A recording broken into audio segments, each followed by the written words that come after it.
जय श्री राम मित्रों, आज हम आपके लिए शिव महापुराण के 18वें अध्याय की कथा लेकर आए हैं। इसमें आप बंधन और मोक्ष का विवेचन जानेंगे। श्री शिव पुराण विधेश्वर संहिता अध्याय 8, बंधन और मोक्ष का विवेचन।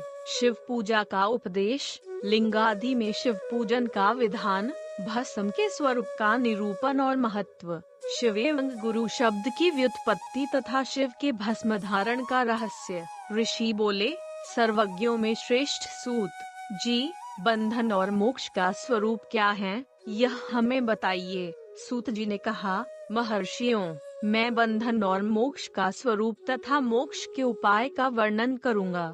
तुम लोग आदर पूर्वक सुनो। जो प्रकृति आदि 8 बंधनों से बंधा हुआ है वह जीव बद्ध कहलाता है, और जो उन 8 बंधनों से छुटा हुआ है उसे मुक्त कहते हैं। प्रकृति आदि को वश में कर लेना मोक्ष कहलाता है। बंधन आगंतुक है और मोक्ष स्वत सिद्ध है। बद्ध जीव जब बंधन से मुक्त हो जाता है तब उसे मुक्त जीव कहते हैं। प्रकृति, बुद्धि, महतत्व, त्रिगुणात्मक अहंकार और 5 तन्मात्राएं, इन्हें ज्ञानी पुरुष प्रकृत्याध्यष्ट का मानते हैं। प्रकृति आदि 8 तत्वों के समूह से देह की उत्पत्ति हुई है। देह से कर्म उत्पन्न होता है, अनुस्वार और फिर कर्म से नूतन देह की उत्पत्ति होती है। इस प्रकार बारंबार जन्म और कर्म होते रहते हैं। शरीर का ओ की मात्रा स्थूल, सूक्ष्म और कारण के भेद से 3 प्रकार का जानना चाहिए। स्थूल शरीर जागृत अवस्था में व्यापा रकर आने वाला, सूक्ष्म शरीर जागृत और स्वप्न अवस्थाओं में इंद्रिय भोग प्रदान करने वाला, तथा कारण शरीर सुषुप्तावस्था में आत्मानंद की अनुभूति कराने वाला कहा गया है। जीव को उसके प्रारब्ध कर्मानुसार सुख दुख प्राप्त होते हैं। वह अपने पुण्य कर्मों के फल स्वरूप सुख और पाप कर्मों के फल स्वरूप दुख का उपभोग करता है। अत कर्म पाश से बंधा हुआ जीव अपने त्रिविध शरीर से होने वाले शुभाशुभ कर्मों द्वारा सदा चक्र की भांति बार बार घुमाया जाता है। इस चक्रवत भ्रमण की निवृत्ति के लिए चक्रकर्ता का स्तवन एवं आराधन करना चाहिए। प्रकृति आदि जो 8 पाश बतलाए गए हैं उनका समुदाय ही महाचक्र है, और जो प्रकृति से परे है वह परमात्मा शिव है। भगवान महेश्वर ही प्रकृति आदि महाचक्र के कर्ता हैं, क्योंकि वे प्रकृति से परे हैं। जैसे बकायन नामक वृक्ष का छाला जल को पीता और उगलता है, उसी प्रकार शिव प्रकृति आदि को अपने वश में करके उस पर शासन करते हैं। उन्होंने सबको वश में कर लिया है, इसीलिए वे शिव कहे गए हैं। शिव ही सर्वज्ञ, परिपूर्ण तथा निस्पृह हैं। सर्वज्ञता, तृप्ति, अनादि बोध, स्वतंत्रता, नित्य लुप्त शक्ति से संयुक्त होना और अपने भीतर अनंत शक्तियों को धारण करना, महेश्वर के इन 6 प्रकार के मानसिक ऐश्वर्यों को केवल वेद जानता है। अत भगवान शिव के अनुग्रह से ही प्रकृति आदि 8 तत्व वश में होते हैं। भगवान शिव का कृपा प्रसाद प्राप्त करने के लिए उन्हीं का पूजन करना चाहिए। यदि कहें शिव तो परिपूर्ण हैं, निस्पृह हैं, उनकी पूजा कैसे हो सकती है, तो इसका उत्तर यह है कि भगवान शिव के उद्देश्य से उनकी प्रसन्नता के लिए किया हुआ सत्कर्म उनके कृपा प्रसाद को प्राप्त कराने वाला होता है। शिव लिंग में शिव की प्रतिमा में तथा शिव भक्त जनों में शिव की भावना करके उनकी प्रसन्नता के लिए पूजा करनी चाहिए। वह पूजन शरीर से, मन से, वाणी से और धन से भी किया जा सकता है।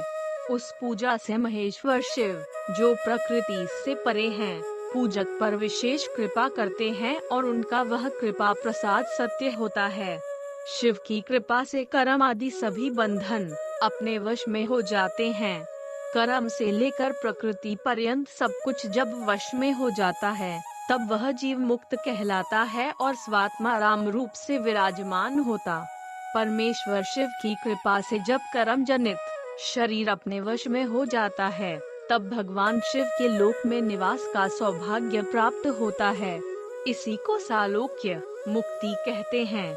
जब तन आत्राएं वश में हो जाती हैं, तब जीव जगदम्बा सहित शिव का सामीप्य प्राप्त कर लेता है।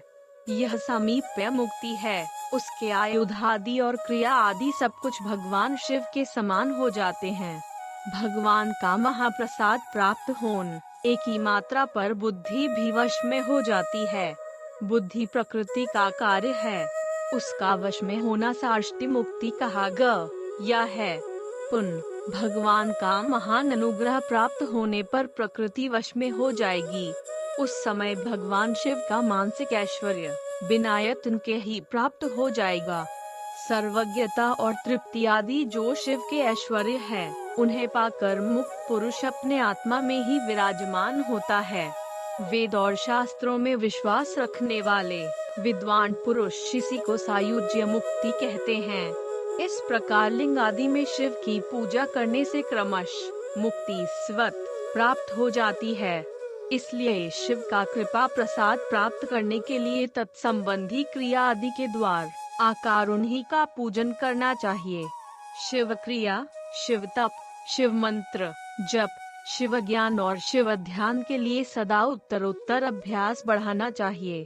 प्रतिदिन प्रातः काल से रात को सोते समय तक और जन्म काल से लेकर मृत्यु पर्यंत सारा समय भगवान शिव के चिंतन में ही बीत आना चाहिए। सद्योजात आदि मंत्रों तथा नाना प्रकार के पुण्यों से जो शिव की पूजा करता है, वह शिव को ही प्राप्त होगा। ऋषि बोले, उत्तम व्रत का पालन करने वाले सूत जी, लिंग आदि में शिव जी की पूजा का विधान है, यह हमें बताइए। सूत जी ने कहा, द्विजो, मैं लिंगों के क्रम का यथावत वर्णन कर रहा हूँ, तुम सब लोग सुनो। वह प्रणव ही समस्त अभिष्ट वस्तुओं को देने वाला प्रथम लिंग है, उसे सूक्ष्म प्रणव रूप समझो। सूक्ष्म लिंग निष्कल होता है और स्थूल लिंग सकल। पंचाक्षर मंत्र को ही स्थूल लिंग कहते हैं। उन दोनों प्रकार के लिंगों का पूजन तप कहलाता है। वे दोनों अनुस्वार ही लिंग साक्षात मोक्ष देने वाले हैं। पौरुष लिंग और प्रकृति लिंग के रूप में बहुत से लिंग हैं। उन्हें अनुस्वार भगवान शिव ही विस्तार पूर्वक बता सकते हैं, दूसरा कोई नहीं जानता। पृथ्वी के विकार भूत जो लिंग ज्ञात हैं, उनको मैं तुम्हें बता रहा हूँ। उनमें स्वयं भूलिंग प्रथम है, दूसरा बिंदुलिंग, तीसरा प्रतिष्ठित लिंग, चौथा चरलिंग और पांचवा गुरुलिंग है। देवर्षियों की तपस्या से संतुष्ट हो उनके समीप प्रकट होने के लिए एक ही मात्रा पृथ्वी के अंतर्गत बीज रूप से व्याप्त हुए भगवान शिव वृक्षों के अंकुर की भांति भूमि को भेद कर नादली ग के रूप में व्यक्त हो जाते हैं। विस्वत व्यक्त हुए शिव ही स्वयं प्रकट होने के कारण स्वयंभू नाम धारण करते हैं। ज्ञानी जन उन्हें स्वयं भूलिंग की रूप में जानते हैं। उस स्वयं भूलिंग की पूजा से उपासक का ज्ञान स्वयं ही बढ़ने लगता है। सोने चांदी आदि के पत्र पर, भूमि पर अथवा वेदी पर अपने हाथ से लिखित जो शुद्ध प्रणव मंत्र रूप लिंग है, उसमें तथा मंत्र लिंग का लेखन करके उसमें भगवान शिव की प्रतिष्ठा और आवाहन करें। ऐसा बिंदुनादमय लिंग स्थावर और जंगम दोनों ही प्रकार का होता है। इसमें शिव का दर्शन भावनामय ही है, ऐसा निसंदेह कहा जा सकता है।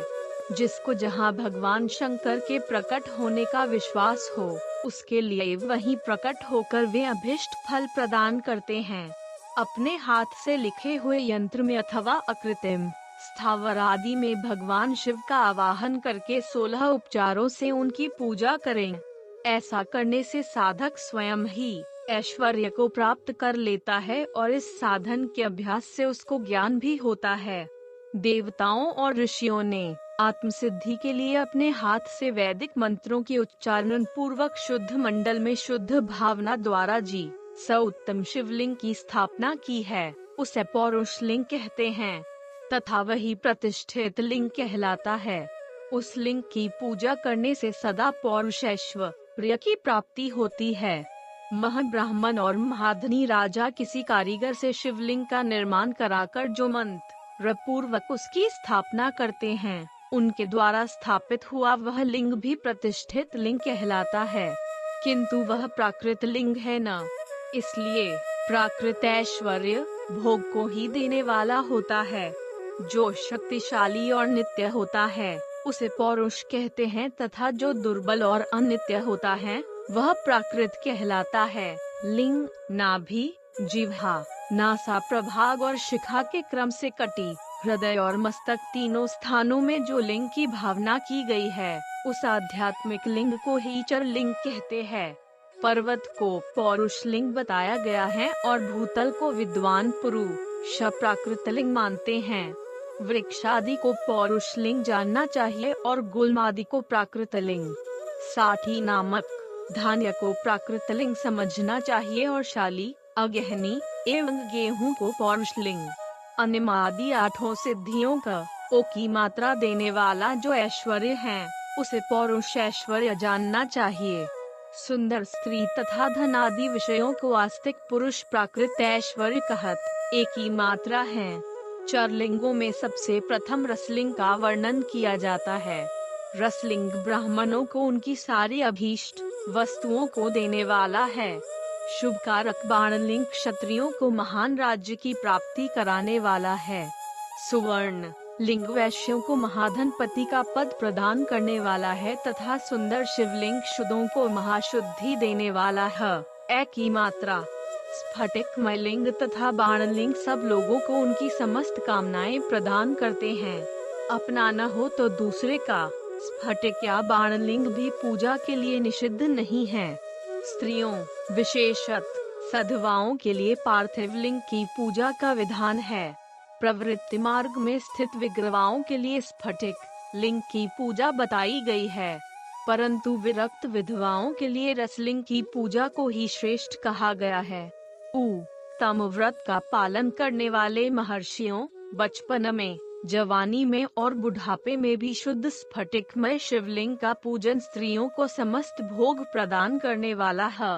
एक ही मात्रा गृहासक्त स्त्रियों के लिए पीठ पूजा भूतल पर संपूर्ण अभीष्ट को देने वाली है। प्रवृत्ति मार्ग में चलने वाला पुरुष सुपात्र गुरु के सहयोग से ही समस्त पूजा कर्म संपन्न करें। इष्ट देव का अभिषेक करने के पश्चात गहनी के चावल से बने हुए खीर आदि पकवानों द्वारा नैवेद्य अर्पण करें। पूजा के अंत में शिवल इनको संपुष्ट में पधराकर घर के भीतर पृथक रख दें। जो निवृत्ति मार्गी पुरुष हैं, उनके लिए हाथ पर ही शिवलिंग पूजा का विधान है। उन्हें भिक्षादि से प्राप्त हुए अपने भोजन को ही नैवेद्य रूप में निवेदित करना चाहिए। निवृत्त पुरुषों के लिए सूक्ष्म लिंग ही श्रेष्ठ बताया जाता है। वे विभूति के द्वारा पूजन करें और विभूति को ही नैवेद्य रूप से निवेदित भी करें। पूजा करके उस लिंग को सदा अपने मस्तक पर धारण करें। विभूति 3 प्रकार की बताई गई है: लोकाग्निजनित, वेदाग्निजनित और शिवाग्निजनित। लोकाग्निजनित या लौकिक भस्म द्रव्यों की शुद्धि के लिए लाकर रखे।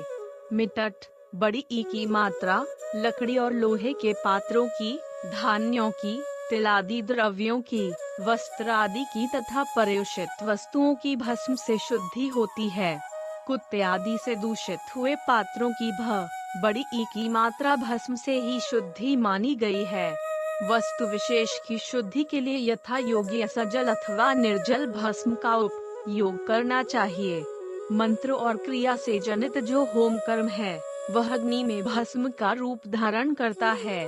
उस भस्म को धारण करने से वह कर्म आत्मा में आरोपित हो जाता है। अघोर मूर्तिधारी शिव का जो अपना मंत्र है उसे पढ़कर बेल की लकड़ी को जलाएं। उस मंत्र से अभिमंत्रित अग्नि को शिवाग्नि कहा गया है। उसके द्वारा जले हुए काष्ठ का जो भस्म है वह शिवाग्निजनित है। कपिला गाय के गोबर अथवा गाय मात्र के गोबर को तथा शमी, पीपल, पलाश, बाढ़, अमलतास और बेर इनकी लकड़ियों की शिवाग्नि से जलाए।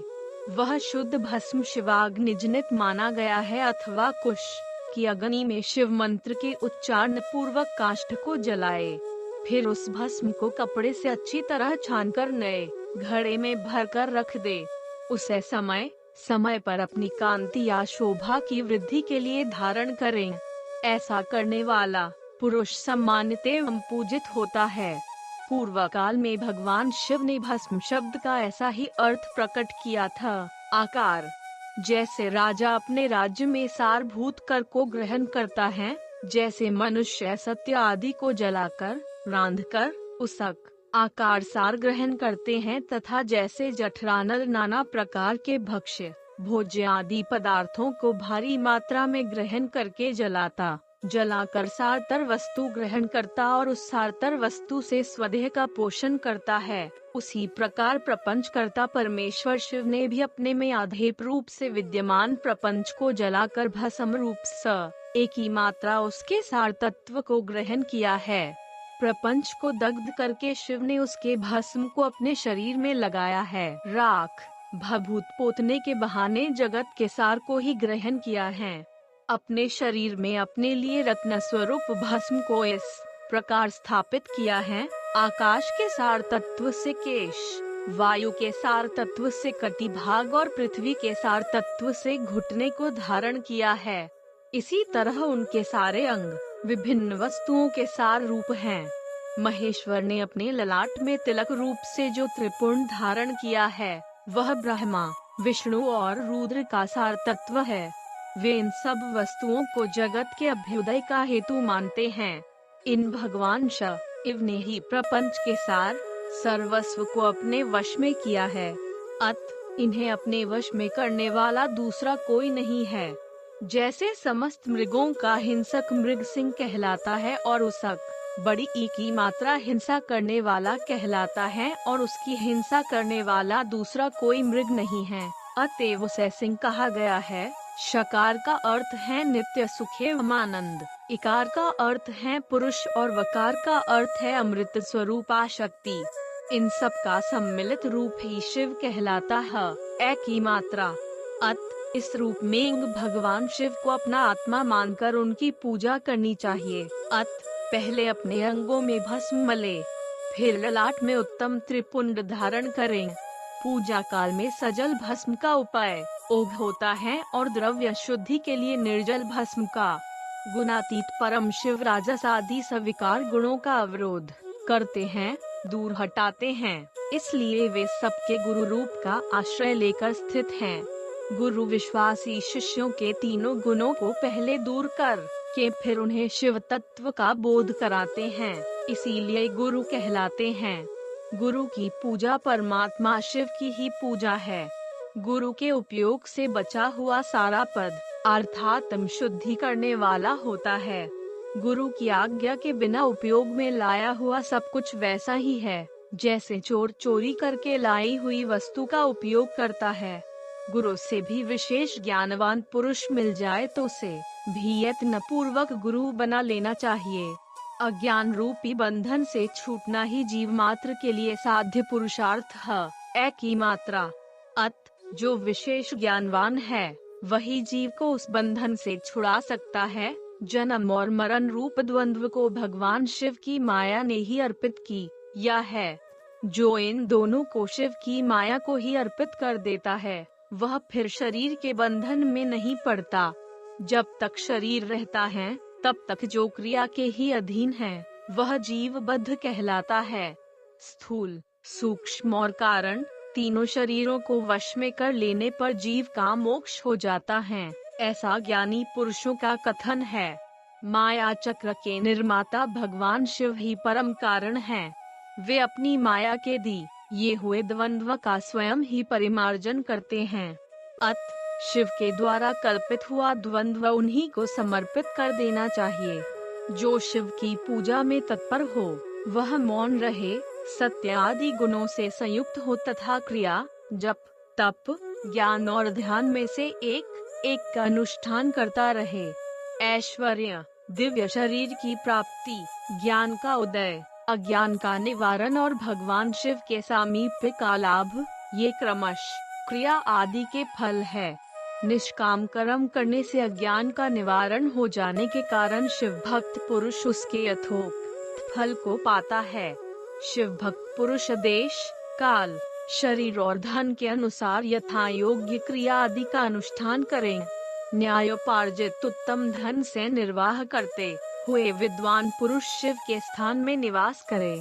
जीव हिंसा आदि से रहित और अत्यंत क्लेश शून्य जीवन बीत आते हुए पंचाक्षर मंत्र के जप से अभिमंत्रित अन्न और जल को सुख स्वरूप माना गया है, अथवा कहते हैं कि रुद्र पुरुष के लिए भिक्षा से प्राप्त हुआ अन्न ज्ञान देने वाला होता है।